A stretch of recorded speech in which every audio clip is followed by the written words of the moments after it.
Tuned in to Fresh FM 102.9. That's the heart and soul of Namibia on a beautiful Friday afternoon. And joining me in studio is Martino. Once again, how you doing, man? Doing great, man. Doing great. Fantastic. Now, we were talking offline, or off air rather. We're talking about music and, how you mentioned the bar about starting overnight, but the guy's been doing it for 11 years. So let's talk about your musical journey. Let's talk about when you kicked off. You said you kicked off way back when. So let's talk about that. Let's talk about the story when you decided maybe being a doctor and those engineering shandies is not for me. Not for me, yeah. Okay, so what happened was like, I was always a writer. Mm-hmm. Even when my writing didn't make sense, I was always a writer. Yeah. But then the writing became poetry. The poetry became boring, so they became raps. Mm-hmm.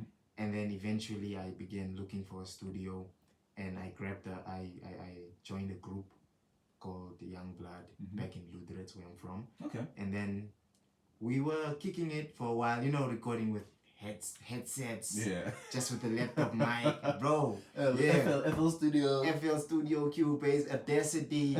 Yeah, the works. We were doing it. And then it happened until about grade 11. Mm-hmm. And then the guy with the PC left. And I was in the desert again. That's where the whole sound engineering idea came. Okay. Right?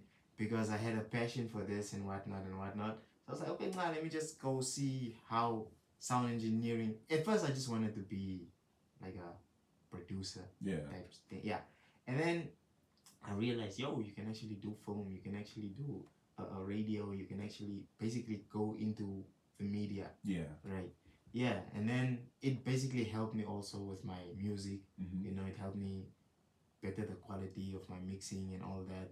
So that's how I'm here right now. Exactly. Yeah. And earlier I was also mentioning, we talked about the journey, like, starting from being someone that just wants to rap to who you are right now. Yeah. And you also did mention earlier that you were happy that you didn't kick off back then because, the stories you would have told back then would have been ingenuine compared to now. Let's talk about that actually, because I found that very profound. You said that now you speak more genuinely than you would back then. So let's talk about that switch from when you realized, let's talk about when you realized that what you initially wanted to rap about, that headspace you were in, is not as genuine as where you are now. When I started, I was listening to a lot of Lil Wayne. I was listening to a lot of Eminem. I was listening to a lot of these big guys, right? So I drew inspiration from their topics. Okay, I see. Right? So now that I'm like my own person, I rap about what I want to rap about. Yeah. I whatever I do it because I want to do it.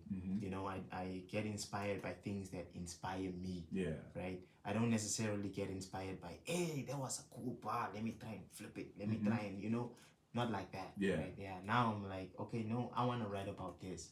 I want to write about that, and I want to write about this. And that is also something that I always advise guys who are just coming into the rap game and whatnot. I'm always like, write about what you want to write about. Yeah. I usually write, and then when I get to like the 8th bar, that's when I like get like a tingle sensation in my heart. Yeah. And then I'm like, okay, this is now where the verse starts. Because all that was nonsense. It was clapping.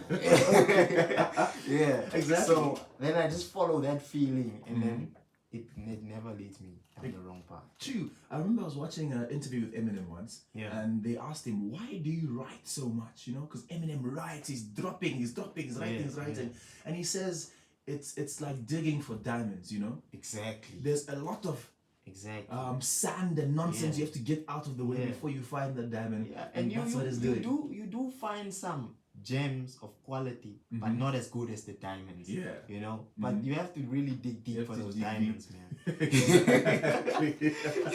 Now let's dive into your music now. There's one of my favorite songs of yours called Have Nots, right? Okay. And I say it's my favorite because there's a switch that happens in the song. Yeah.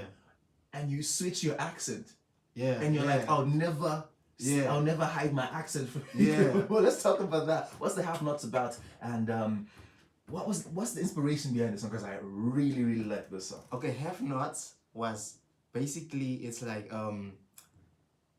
like I said, my inspiration used to be American, Yeah. right?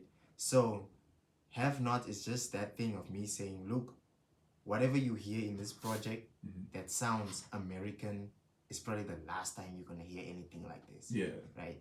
And then I tease you by rapping in my Afrikaans accent because I'm actually from Lutherans. Yeah. Yeah. So we from Lutherans we really express that R. Yeah. You know, Really? that R and that G, that like yeah. So I put all that in my accent. Exactly. Right? And I just threw away the English while still rapping in English. Exactly. Yeah. I must say that's why it caught me off guard because I was listening to the whole project. Yeah. Right. And I'm listening to this song and then boom, there's a switch and I'm like, yo, Yeah. my guy, who is this? And I look at the song, I'm like, there's no feature here. Yeah. This is actually still you.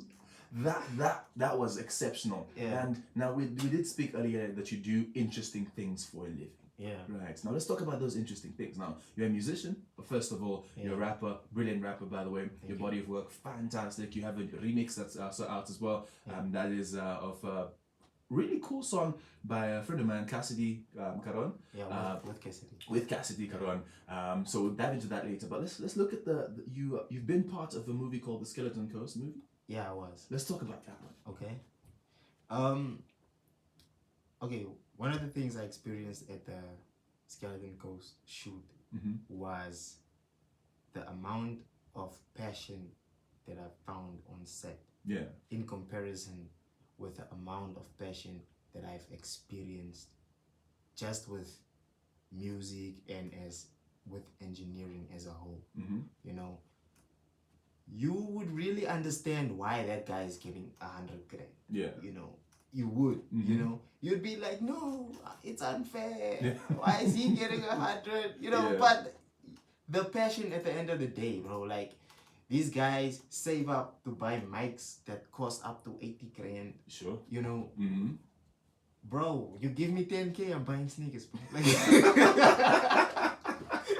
you know, it's just stuff like that, you know, that's what I experienced on the Skeleton Coast. It's the passion, the discipline, and it just really made me realize that, like, yo, like, I have to pull up my socks.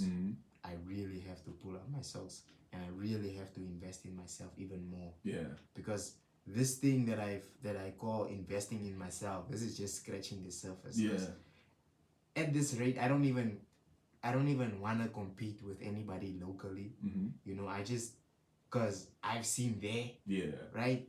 And once you see there, you can't like yeah, so I feel like the amount of pressure that I put on myself to excel, it's not like I want to compete, I'm not shading on anybody, but the amount of pressure that I'm putting on myself to really get where I want to get is immense. Exactly. Yeah.